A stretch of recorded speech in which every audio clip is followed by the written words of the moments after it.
Welcome back to In the Zone. I'm your host, Jeremy Owens, owner and founder of US Construction Zone and Three Generations Improvements in sunny and hot Northern California. Thanks for being here today and thanks for listening. Congrats again for working on your business today. We are sponsored by two great brands, Build12.com. Automate your construction business into a revenue generating machine with the Build 12 system.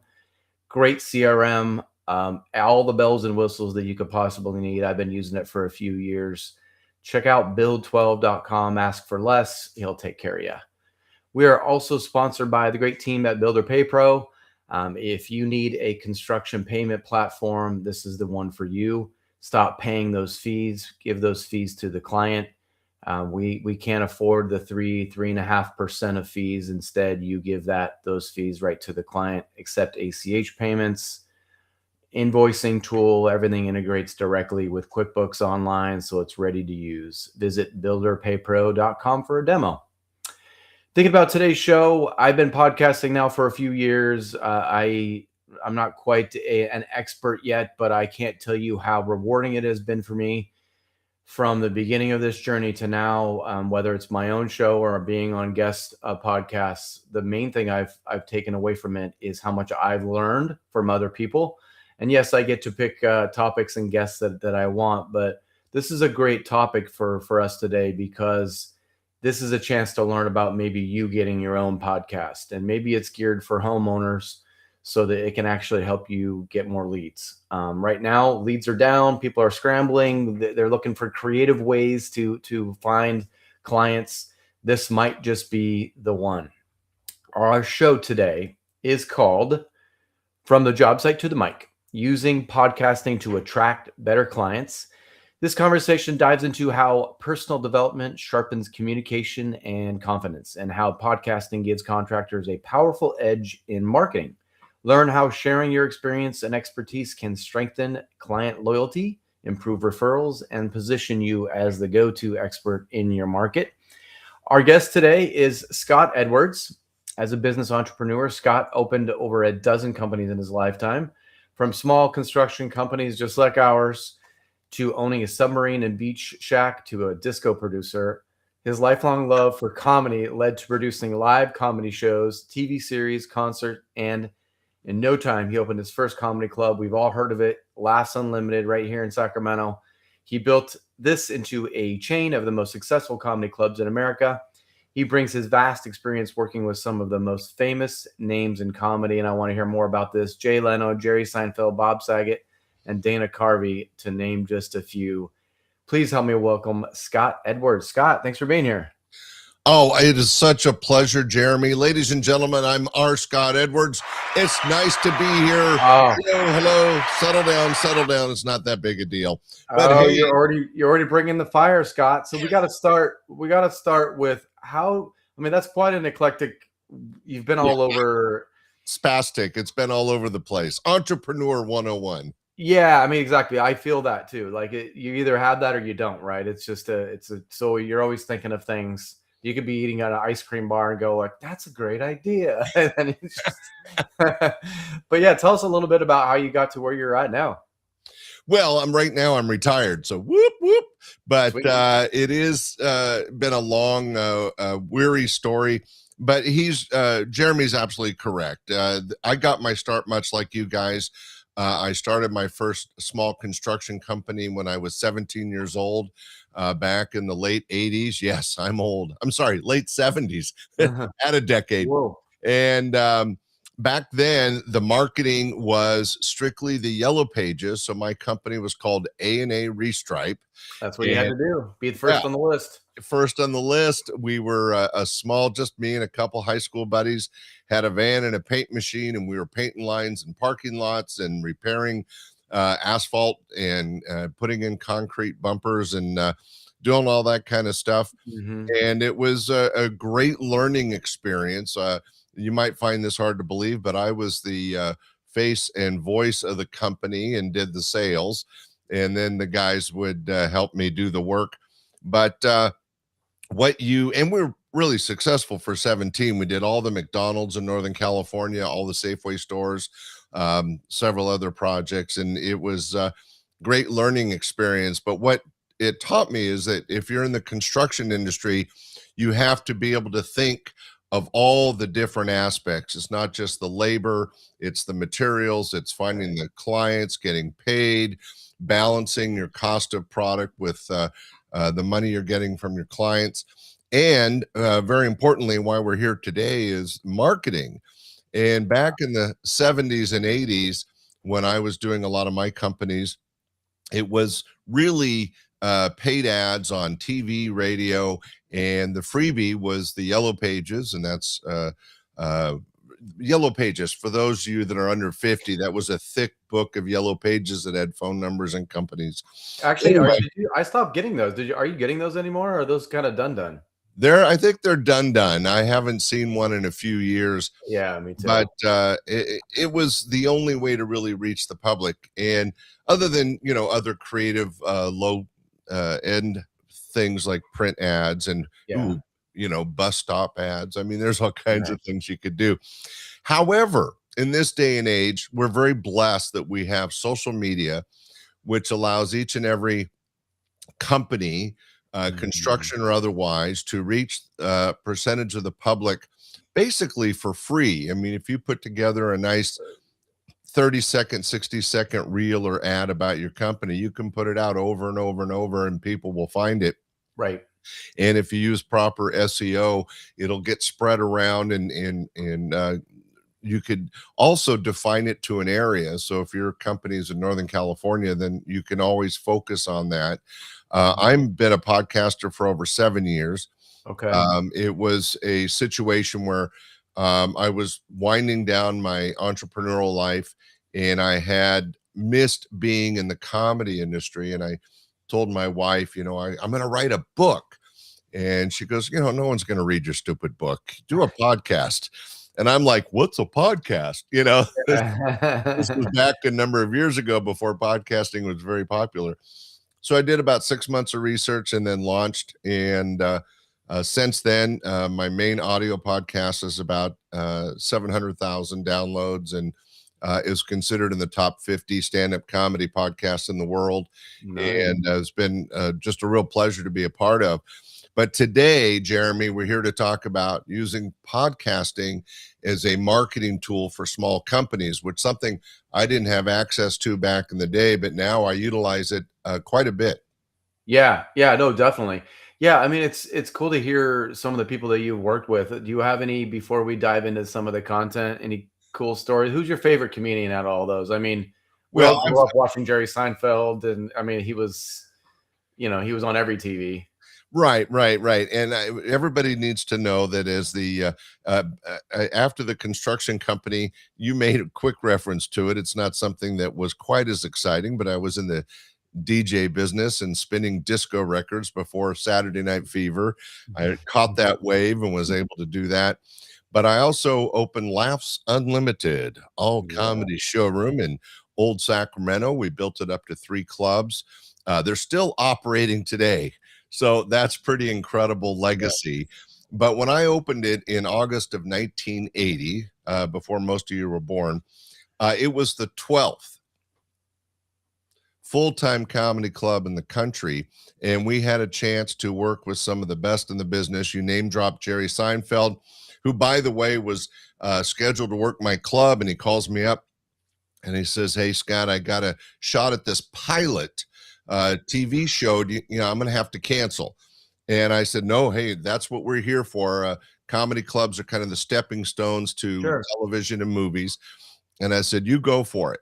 And Jerry's such a cool, straight guy and a good friend. He calls me back a year later after the Seinfeld Chronicles had come out, later known as Seinfeld, and said, "Hey, I owe you a week." And he came back and worked a 4-day week for the same money I had contracted with him a year earlier before his TV show. So he's a real good, straight up guy. But some of the people that got their start at my club was Dana Carvey, who went on to fame and fortune on Saturday Night Live. When I opened the club in 1980, the very first act making $150 for the whole week was Gary Shandling. You may know him from the Larry Sanders Show and many, many movies. But what was really exciting was that once you got in the business, there was a need for quality comedy clubs. And the guys that really got me going were Dave Coulier and Bob Saget. Bob's a little dirty, yeah? Yeah. Yep. They went on to fame and fortune with Full House and Fuller House. They also did America's Funniest Videos and many other shows. But it was Bob Saget and Dave Coulier who really taught me the ropes. Bob Saget wrote and starred in my first TV commercials for free. And great quick story. Bob Saget calls me up and he says, "Hey, a buddy of mine, an actor, needs to prepare a comedy set. Can I bring him up as my opening act?" I'm like, anything for you, Bob. And Bob shows up with this young man, and I was teaching him the mechanics of comedy, where to look, not, don't look into the lights, but look at the audience, and how to use a mic and stuff like that, and interacting with the crowd. And Saget wrote his material, and we helped him put together about a 5-minute set that was clean enough and good enough for television. And the very next week, that actor performed that on his very first TV show, you may remember, Bosom Buddies. And the actor was Tom Hanks. Jeez. Yeah. And he was a stand-up comic? I didn't know he was into that. No, he wasn't. He was an actor, but he had to do a little comedy set. Oh, I see. He had to. Bosom Buddies. So Saget kind of wrote him, and we taught him how to be a comic just for that brief moment. Okay. He ended up doing a movie about being in comedy, but back then he was a very young man and a new actor, and it was his very first show. But there's been a lot of great people. Harry Anderson, a terrific comic magician. Later on, I got a chance. My dad was a big fan of comedy, so to please him, I brought in people like Soupy Sales and Pat Paulson, and one of the comics that went on to fame and fortune, that literally her first real gig out of her hometown of Boston was at Laughs Unlimited, and that was Paula Poundstone. And she ended up doing really well. But a number of people got a chance to work my stage. Robin Williams dropped in twice. So, getting a chance to just be in that industry and interact with such talented people made me want to stay connected with comedy after my retirement. And I went into podcasting. And during the audio podcast, Stand-Up Comedy, your host and MC, I get a chance to not only share a lot of great comedy sets from the 80s and 90s from all these celebrities and many, many other people that are not famous, but very funny. And then I interviewed many people from the industry, club owners, waitresses, agents, managers, and many, many comics. And all those are on my podcast. And it turned out I kind of created a history of stand-up comedy from the 80s and 90s, and it's been a big success. That's great. I mean, I didn't realize I was talking to the Podfather here. That's really cool to kind of go back. I mean, because you're right, back 7 years ago, that was like the beginning of, right? That's when they first started coming about. But what has podcasting meant to you? I mean, obviously, like you said, you're able to stay in tune with your roots, but are you also a giant podcastee? Do you listen to a lot as well? Is it a way to scratch an itch? I don't listen to as many as you might think. There's a few here and there. I have a website, a network called the Stand-Up Comedy Podcast Network, where I actually host 20 different podcasts done or created by or hosted by stand-up comics that allows me to hear different shows and different types of podcasting. But what was interesting for me as a salesman and an entrepreneur, getting into podcasting not only let me reconnect with the entertainment world and the comedy side, but I also took my business experience and was able, I've been a producer my whole life. I've done 2 different TV series and TV special for Fox. I did radio shows. So I was able to bring all that, plus all the live stage shows, to podcasting. And so there's some business value. I was able to create a podcast just for Elk Grove called Heard It Here, where small companies were allowed to talk about themselves and promote themselves for free. And then I'm also the producer for a podcast of a company out of Reno, Nevada, that is a business communications expert called the Wilson Method. And he's quite successful as a speaker and as a Mhm. teacher of business communications. So podcasting has had a chance to breach both the entertainment and the business side of my life, and that makes it very satisfying that way. Yeah, that's awesome. So that's a lot of great kind of content there. Let's talk a little bit about podcasting now. Like, how can we use it for marketing? Because obviously, for a lot of us who have just been ingesting it, we haven't really put that side of our brain on. And how could we actually use this for our home service business? Well, every small business is looking for ways, creative ways to reach a potential client and customers. And podcasting is really one of the newest forms that's really gaining a lot of speed in marketing. And the reason is that it gives you a platform to talk about yourself, your Yeah, company, your clients, your successes, and share it with whoever might be interested. And what I've taught a lot of young companies in Elk Grove, my home base, is that if you have a podcast or you're a guest on a podcast, you get a chance to talk about yourself, your successes, your company, and share, hey, here's my address, here's my phone number. But you have to then use that tool like you would, let's say, if you created a radio ad. If you right, just ran it on the radio, you've kind of wasted it. What's great about podcasting is every company's got a website, so you connect that podcast to the website. Then you do social media ads, and you can connect your website and the podcast to those social media ads. And then if you do a paid ad, television or radio, you're plugging your website, plugging your podcast, and they all work in conjunction, together, to yeah, bring people and information about your company to the public. uh, for example, everybody that we're talking to has a business card. Hopefully, if you're smart, not only do you have your phone number, but you have your website on there.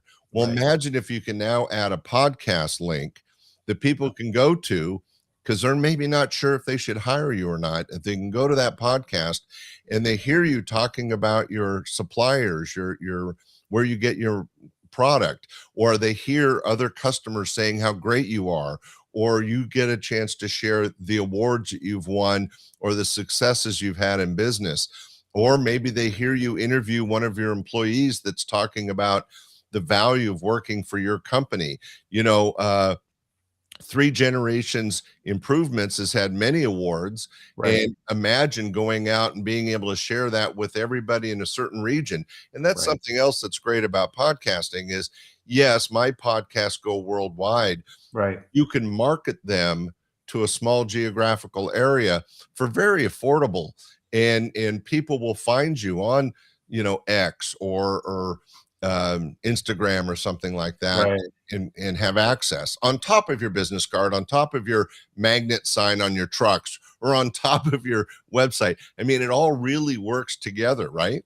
Yeah, no, definitely. So podcasting for the home service business is probably a little bit, this would be kind of the ground floor, right? I mean, I haven't really heard of it too much with our type of industry. So maybe the ground floor for us, but for podcasting, we're at the boom.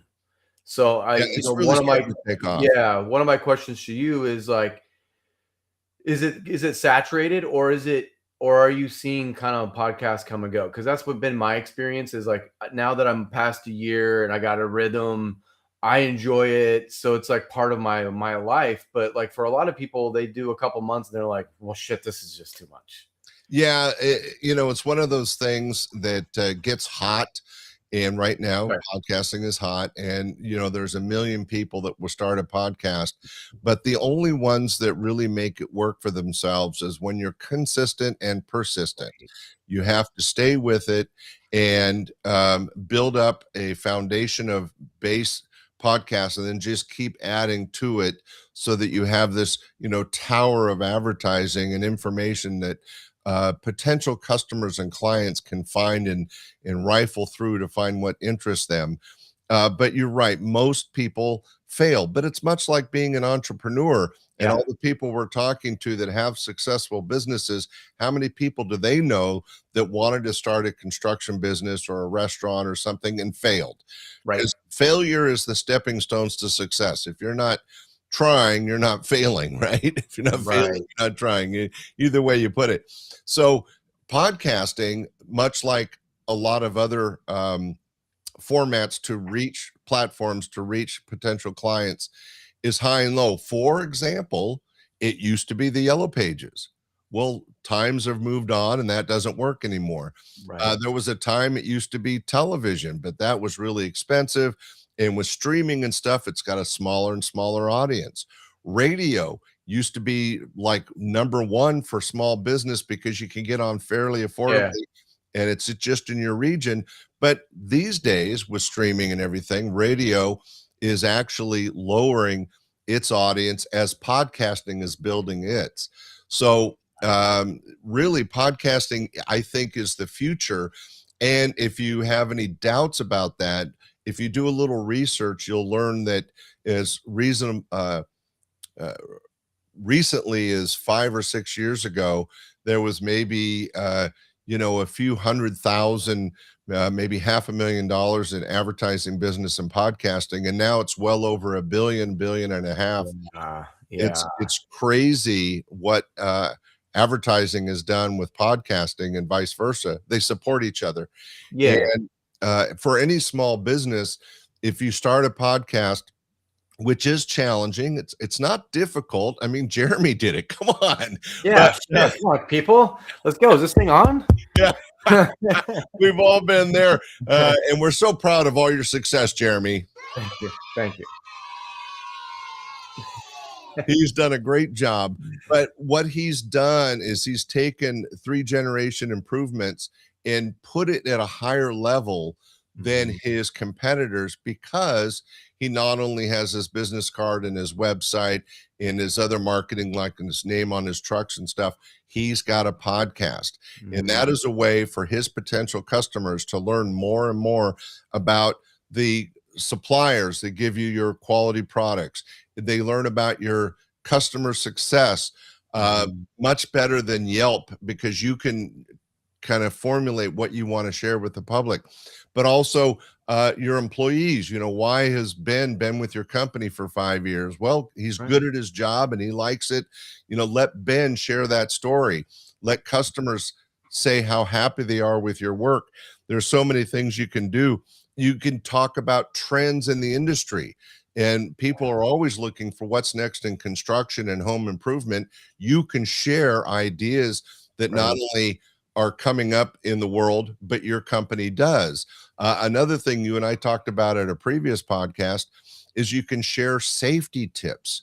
Hey, today we're going to talk about balconies and safety, how important the construction is and the railing and safety with kids and having the rails so far apart so kids can't slip through. All the little things that might seem mundane, but to families out there that are thinking about getting a balcony and have kids under 5 or 6 are worried about. Yeah. Also, we talked about, kind of highlighting our network, right? So, having, Scott, our electrician on and having our roofer on, so it's like an opportunity for those who have similar growth mindset is like, hey, let's share, let's be on each other's podcasts. Let's It's highlight each other. cross-pollination. Exactly. Let's Yeah, market to our cross-pollination. other team. Yeah. You talk about your suppliers. Guess what? Your suppliers are going to talk to their customers about you. Let's say you have a siding company that you use and you bring the siding company president on and you talk about his siding and how good it is and how easy it is and durable it is to take care of. And then when that siding guy is on another podcast or starts his own podcast, guess what? He's going to be talking about 3 generations improvement and the value that they bring using their siding, right? That cross-pollination builds customer base, builds clients. It's a real synergy that way. Yeah, and you talked a little bit about consistency. So let's get to some of the details. So how often do you think it should be coming out? What the time? Obviously we're talking more the homeowners now, so it may be a little bit less long form and a little bit more succinct. So what's your take on that? So my example is my own podcast. I started off doing 1 hour shows because that was considered, what you needed to do 6, 7 years ago. But with the short attention span of the public, and with the idea in business that you want to be short and succinct and get to the point of things, generally these days my podcasts are around 20, 25 minutes. But for businesses, it could be anywhere from 5 to 15 minutes. It Yeah, doesn't have to be long, whatever it takes to get it the information out. For example, if you were doing a safety show, it might only be 10 or 15 minutes. But if you're interviewing a supplier or a customer, it might take a half hour. What's great right. about podcasting is there's no time limit. Sure. And if it's interesting and fascinating, and that's where editing comes in, you can make that a tight informational package that now you can share to your potential customers. But it is so going to your question, the general rule is once a week, but you could be just as successful doing once a month, once a quarter, as long as you're consistent and persistent. I recommend once a week. There are some that are very into it and do a daily, but there's twice a week. I mean, there really you can Yeah. do anything. What's great about podcasting, it's free form entertainment, free form and information sharing. So you could do whatever time is needed to get the point across, and you could do it as much as you want. My recommendation is doing it once a week, keeping it tight, 15, 20 minutes. But Hmm. as consistent and persistent is what I keep saying, is that's what builds the audience. So let's say you decide you want to do your podcast, Jeremy. What the rules are, and what the way I would recommend it is that you produce your first 3 or 4 shows. Right. You pick a launch date, you launch all 3 shows on the initial launch date. So right off the bat, you have 3 different shows that people can find and listen to and decide if this is something they want to follow, share, or be a part of. Right. Then I like to bank shows. So I pre-edit, I pre-produce maybe 5 shows, 10 shows, whatever I can get away with, 3 shows. And then I don't have that pressure Right. form. Like you might say, hey, I'm going to do a show next Wednesday, and then you have a construction opportunity where you got to be on the job and be on the site. You can't be there Wednesday, do the show. Now you're not consistent, you're not persistent, you're going to lose your Right. followers, right? But if you bank them, Hmm. you're always working several months ahead. So in my case with my show, I'm generally 2 months ahead. So that's only 8 shows because I do once a week, right? So it's not a insurmountable amount of content, and that allows me the freedom to travel or do what I need and not worry about the show being launched. And with Buzzsprout and other platforms, you can set up and schedule the launch dates of your podcast. Yeah. I should share that, Jeremy, you do a video podcast and you do a live stream. I was old school. When I started, it was just a audio podcast, which Sure. I think is the way to start because Yeah. it is easy. People can listen to it while they're in the car. They can listen to it while they work out. There's no Yeah. screen in their face, and it's very comfortable for people to listen to audio podcast. However, the future is video podcast. That's where things are going. I Yeah. launched my first video podcast a year ago. It's called the Tag Team Talent Podcast, and it's available on YouTube and Spotify. I just hit, by the way, whoop, whoop. Last month, I hit 1 million views. So Wow. worldwide, so very exciting. But it is a little bit more work, a little bit more energy to do a video podcast because you're Yeah. adding extra equipment. You're adding, you want to be pretty. And don't worry, Jeremy, we'll work on the makeup. And so it is a little bit more challenging. For example, if you have guests, you have to have them there in the room on camera with you, or doing it like this in a Yeah. professional Zoom call. with audio podcast, I did many of my interviews over the phone. So I was able to interview Dave Strassman, who's a famous ventriloquist out of Australia, or Kelly Monteith, who's a famous comic out of England. You don't have to be in the Right. same A lot region. easier. You can get better talent that way, I suppose. Yeah. So Yeah. you just choose what works for you. You, the contract and producer of your podcast, make these decisions. So audio, video, how often you want to do it, how many shows you want to book ahead. And what I would say, much like small business, Jeremy, you and your fellow contractors know this. You're not really a success if you don't make it 5 years. And most small businesses don't make it 3 years, Right. right? The vast majority, something like 85-90% fail in the first 3 years in small business. Podcasting, as you pointed out, is a lot of people start and then they flake. Now, because it's the internet, even if you only did 3 podcasts, they're kind of out there in the cloud to be found, but Right. it's not showing any professionalism on your company's part. So if you want to do this, be a pro, get into it and stick with it. And just like Jeremy, after the first year and then 3 years and then 5 years, if you do it once a week, once a month, whatever you Yeah. decide to do, but you're consistent with it and you're persistent with it, and you bring, it doesn't have to be real professional, by the way. Let's get that off the table. Yeah. Don't worry about having the perfect camera, perfect Right. mindset. Yeah. Jump into it. You'll learn as you go. Right. Definitely. Let's talk a little bit about the trust component to podcasting. I find this to be fascinating, but also I value it myself. There's a credibility built into this, right? Like when we're doing this and we're talking about our business, is it building trust for our clients? And then what kind of clients maybe are we attracting that we wouldn't ordinarily do if we didn't have one? Well, it is true. And in business and in sales, and all of us know that we're all businessmen, we're all salesmen, right? Yeah. What do you think is more successful in sales? Calling somebody up and saying, hey, please be a client, or going and seeing them? Right? Mm. That personal exchange makes it much more intimate, makes it much more likely you're going to have a chance to close that sale, because they're meeting you, which builds trust. They can talk to you and ask you questions, which builds trust. That, yeah, you could do in a phone call or you can do in a TV ad, but being there with a potential client is really what closes the sale and builds that trust that they're going to invest in you to get something done. Right. The other thing about podcasting is we're raised as kids to kind of look up to people that are on the radio or people that are on TV. Many of them are not celebrities, but just the fact that they're on TV or on radio gives them a certain air, right?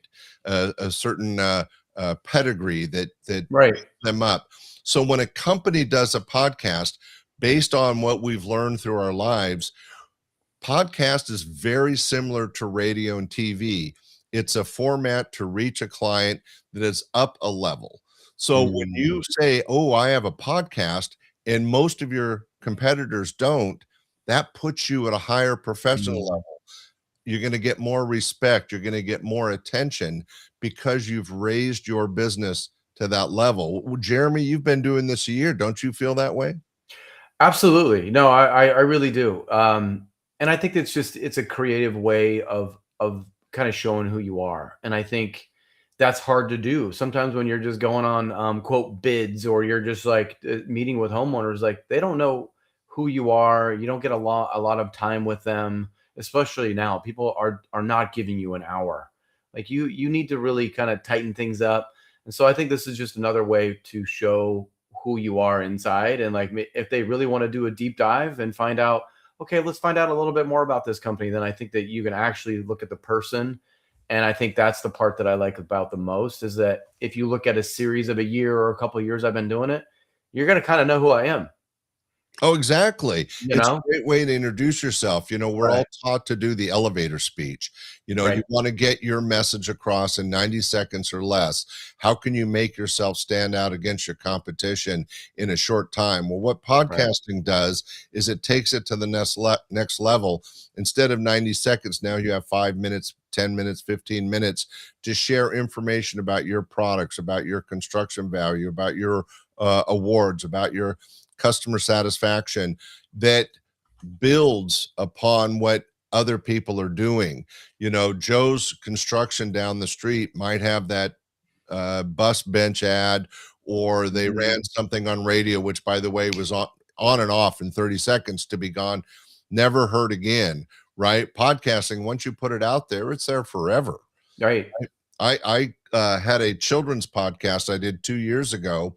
I did it for 1 year. It was for my grandkids, and it had okay success for a children's podcast. But I shut it down, and to this day, it gets five, maybe downloads a week. And Right. I haven't worked on it in a year and a half, right? Because once it's out there, people can find it through SEO, which is search engine optimization, and Mhm. you do that using keywords and in your descriptions of your podcast helps the internet find you. So Right. what a customer will do, and let's role play for a second, Jeremy. I want to hire three generations improvements, and I go to the Googler and I say, hey, I want home improvement, I need some siding, and I'm in Sacramento. And if you have any of those words in your description or in your name, it's going to come up on the Googler, right? They're Mhm. going to be able to find you. They may have to scroll a little bit, but it's going to be there. Right. You can't do that with a radio ad or a TV ad, even a print ad. Once it's out, it's gone generally. Right. Right. Right? And podcasting, because it's part of the internet, is kind of evergreen. It's always going to be there. Yeah. That's why it's really important to stay current on your podcast, because people will find it maybe months, years later, and want to hear about it. So, a little hint, this is a safety hint. Don't use a lot of dates and references to a timeline. Current events. Talking generics, right? Yeah, yeah, interesting. Yeah, it does get it won't be quite as timeless that way. Yeah, I'm with you. I like the fact that it lives on forever. I think that's a legacy component to what I do in my work for my kids. Is like, hey, they're obviously not tuning in right now. Trust me, they're not tuning in right now. But in the future, if they wanted to see what I was thinking about in, I hate to do this because you just told me not to, in 2026, they can go back to this and see what I was digging. This Well, is what I was doing. yeah, and vague references to time are fine, but Yeah.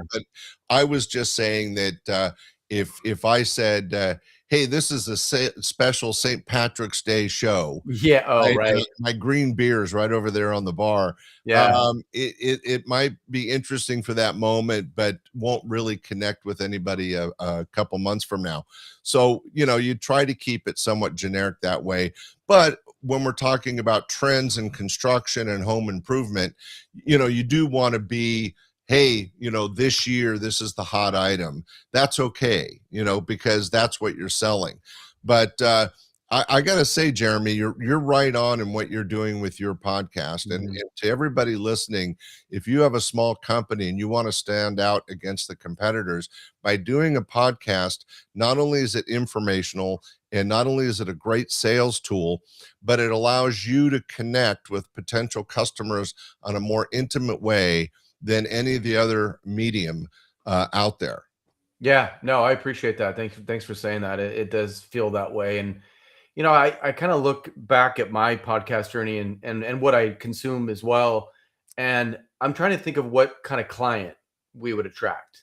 So let's talk a little bit about that. I mean, not everyone does podcasting, not everyone listens to podcasts, but I think in my general experience, I'm super generalizing right now, but they tend to be kind of more thoughtful people because you are willing to take time out of your day on your commute, on your drive to actually learn about something as opposed to just vegging out with the tunes. So like I feel like it might kind of attract maybe a different client than you're used to. Well, yeah, and let's give a great analogy of that is that if you're driving down the street and you see a bench ad for some company, you might notice it, maybe if it was something you're interested in, you'll stop and try to scribble down a phone number. Very unlikely, but it Right. happens. What's great about a podcast is that people are generally searching you out, Mhm. right? They're looking for, hey, I want to information on home improvement in the Sacramento area. Oh, wow, here's Three Generations uh, podcast, and they can search you out. Then they get a list of your shows and they can pick the show they want to listen to. Oh, that was informative. Oh, I learned something. I'm going to listen to more. And now they're a follower. Now they're learning Mhm. about you. In each and every show, they're, as you explained, it's more intimate relationship is being built. They feel like they know you, Right. right? Because they've been listening to your podcast. All of Right. a sudden, you're not just Mr. Owens contractor. You're Jeremy, who's got the podcast and happens to, to be, Yeah. sharing information on construction. Yeah. So that intimacy, that information sharing on a almost, it's not really one-on-one, but that's how they're getting it, right? When Right. you turn on a podcast and you're talking, or like we are now, the people listening are getting the information direct from us, Right. not through some third-party media. Yeah, exactly. Do you have recommendations on the platform you use to get it to all of the different podcast apps? So I guess have you done a deep dive on like where people are listening from? Like, is that really important? Is Spotify the game now? I mean, I know that I use Well, Apple iTunes, but it just depends on what you have on your hand, right? the simplest, and you've been more specific with yours, Jeremy, but the simplest is if you want to do one that's free, that is a little more equipment, a little more work because you have to understand sound and lighting. If you do a video podcast, it's free to post everything on YouTube. It's amazing. And once Yep. it's on YouTube, which by the way is something like 500,000 Right. uploads a minute or an hour, Right. let's say, on YouTube, people will still find you. On audio podcast, what's great is that you can do them by yourself in your room, get them laid down, get them edited, and then put them out.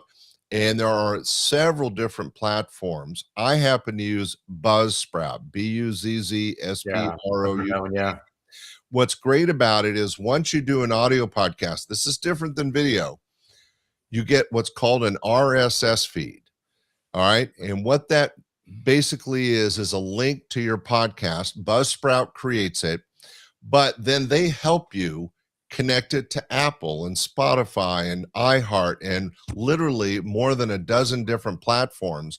So I upload my podcast one time to Buzzsprout and they make sure it's shared with 12, 20 plus platforms, and then those platforms each have their own huge audience, so exponentially it spreads more and more and more. um, Audio podcasting is easier Right. to pinpoint demographically where you want to hit and the platforms Mhm. that you think are important. You think I really want to be strong on iHeartRadio.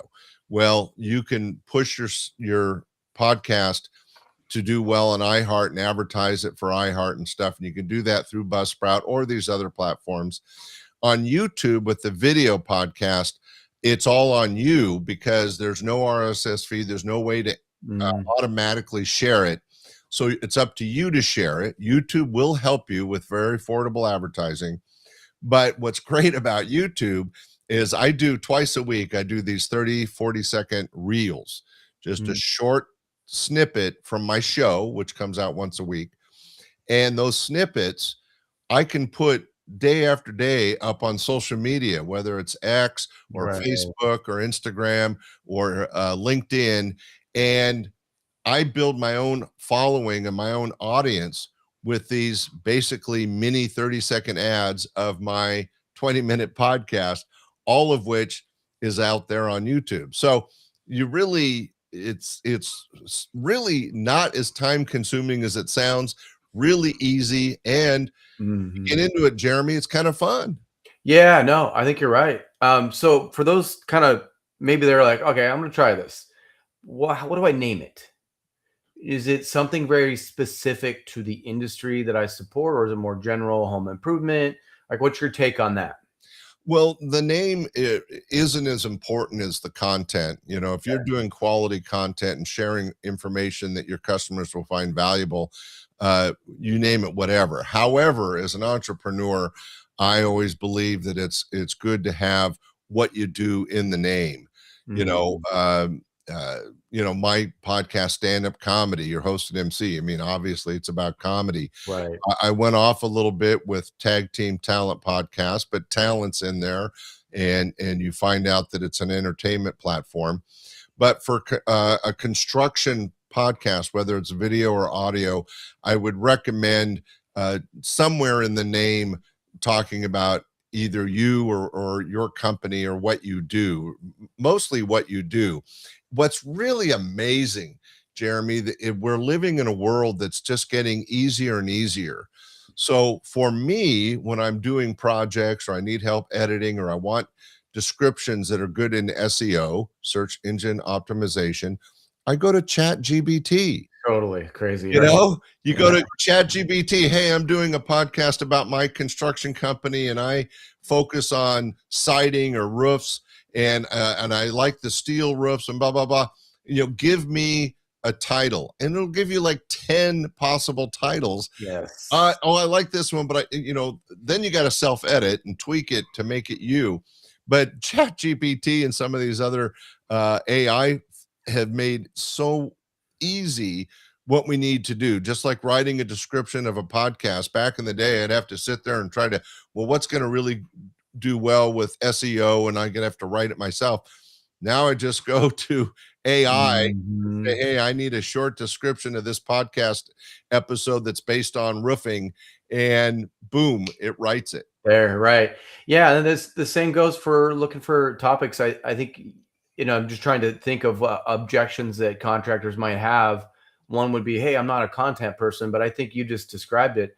You can go into chat, put your website in there, and say, "Give me 20, give me 50 topics," and it would give you 50 topics. But then maybe you have a Q&A section on your website.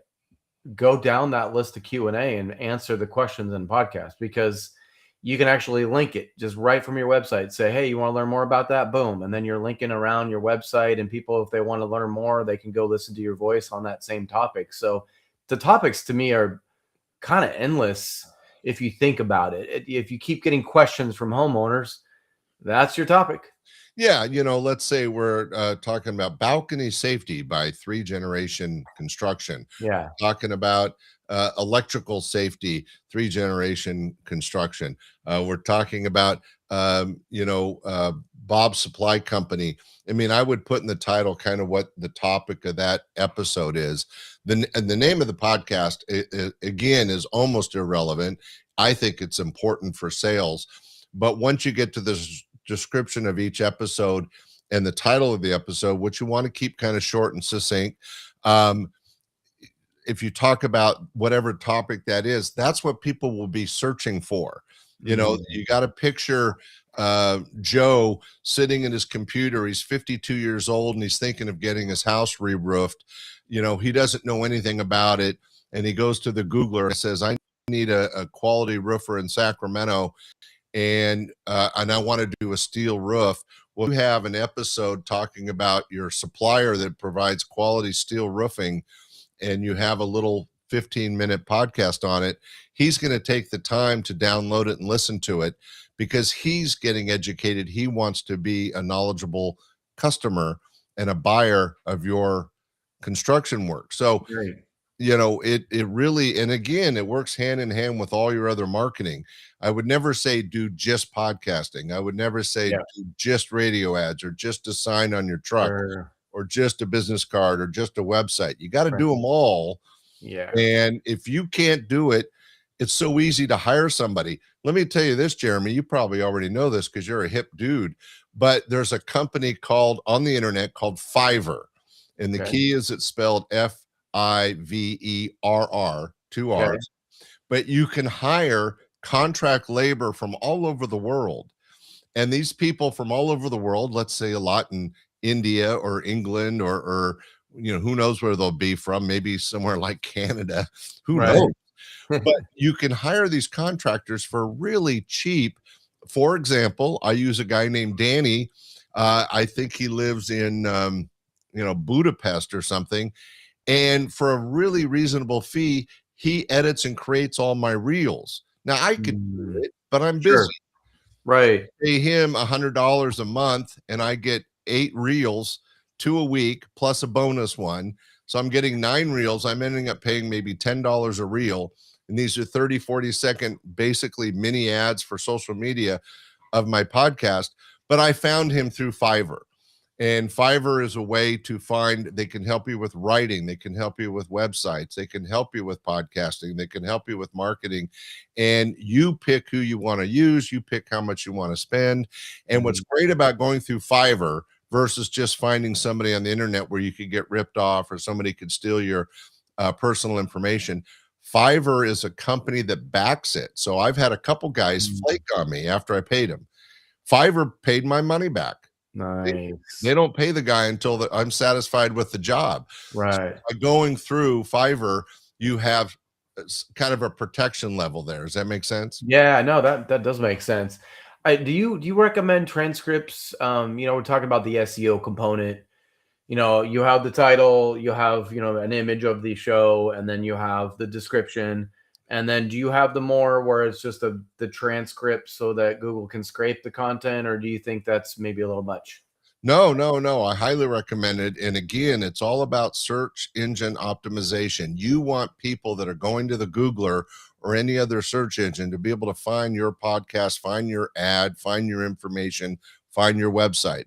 How do you do that? By having quality written descriptions on your website. On your website, you should have somewhere where, info about me or my company, right? Well, that becomes information the internet can find. So what a transcript is basically the written word of whatever happened on the show. What's great about Buzzsprout is they offer this service. And right now, because it's kind of new, it's free, but there's lots of different places you can have transcripts done. Oop, I just lost a light. Transcripts done that cost you no or little money, and they really help get that search engine optimization because all those words become part of the search engine. Because when you're doing a podcast, you're talking about construction, you're talking about roofing or siding, you're talking about a certain supplier. Well, guess what? If somebody goes in and searches that supplier, your podcast will come up. Yeah. I'm gonna give my a little more light here. That makes sense. So if someone wanted to get started on this, what do you recommend kind of first couple steps just so they can get a rhythm? What do you recommend? So in audio podcasts, it's so simple. You could actually just use your phone. The quality of these new iPhones and other phones out there have such good quality that you can just record there. I actually have a professional mic system like you do. I have my lovely Rode caster here. Thank you. Right. I can do different things. But it helps clean up my audio and make it sound more professional. But really, you don't need much. I mean, the Rodecaster was maybe $500. My mic system was maybe $250. I have a mic stand that's maybe $50. I mean, you don't have to spend a fortune. Most of us in construction understand that you have to spend money to make money. Yeah. So what I would say is set aside a budget of $2,000 or $5,000, whatever your company can afford, and say, I'm going to create a podcast. If you do an audio podcast, just get yourself a mic and a way to record it like a Rodecaster, or you could do it directly onto sites like that Jeremy's using, Google Drive and some of these others, and Zoom is easy to record. Right. And you could do an audio podcast, really simple. And then, as I said, once you edit it, which a lot of people don't even edit, I like taking out the and some of these things, but some people just put it right up. Your choice. Get a platform like Buzzsprout. Once you upload it, they also clean it up, the audio, and make it sound even better. And now you're get an RSS feed, you get the transcript, you get the description because you used AI to help you with all this, and Mhm. boom, it's out there. Video, it used to be difficult. It is more difficult than audio. Why? Because now you have to have some sort of background. This is horrible. Yours looks nice. Um, in my show, I use a green screen. Okay. I have art behind it, so it's real. It promotes my podcast, Yeah. and you have to have lighting. So people think, oh, lighting, that's really expensive. No, you go on Amazon, you can get two really good quality stand mics for 50, $100, maybe 150 tops, that you can turn on, get from each side, maybe a little from above. You can get that from the house or the studio light. And what was incredible about my audio podcast is I recorded all on my phone. Yeah. Yeah. Cameras these days, you couldn't say this 10 years ago. The camera quality wasn't there. Right. Right. But in the last 3 years, 5 years, all of our phones have pretty really strong cameras compared to what, you could buy an expensive camera, but why? Your Right. phone will do it just fine. I did pay, I think it was $35 for a stand that holds my phone, and There you go. Yeah. and and then I got a mic system. They're a wireless mic system. Again, I think you can find them online for $39.95. Sure. A buddy of mine for Christmas got me a little bit better Bose set. It was about $150. But you can get these portable mics, hook it into your phone, get it up on the stand, get a couple lights, and boom, you're in business as a video podcast. Jeremy, you do video. There's a little bit more to that. Yeah, a little bit, So I do the video, and then I just take the audio and make the podcast that way. So I do a 2-in-1. I just kind of, for me, it's like I'm in my office already. Might as well do it that way. And like you said, I think the future of people liking to see videos, you can chop it up into those little reels and a little advertising pieces that I think people like. I mean, I'm not on TikTok and doing all that, but I imagine that's another good place you can throw that, is just a little snippet of your show. So I think there's a lot more uses that you can have on the video side.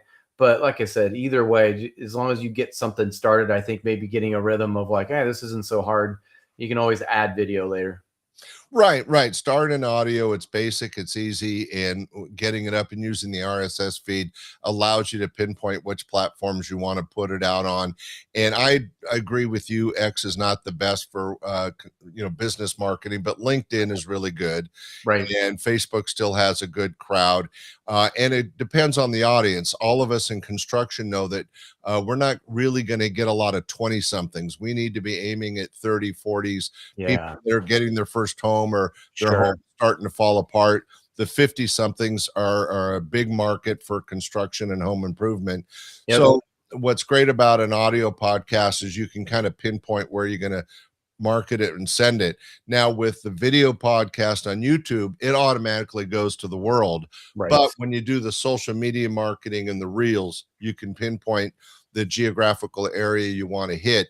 And as Jeremy said, you're very smart to realize this, that if you do a video, it's real easy to edit out the audio and just put that out there. Yep. Right. Yep.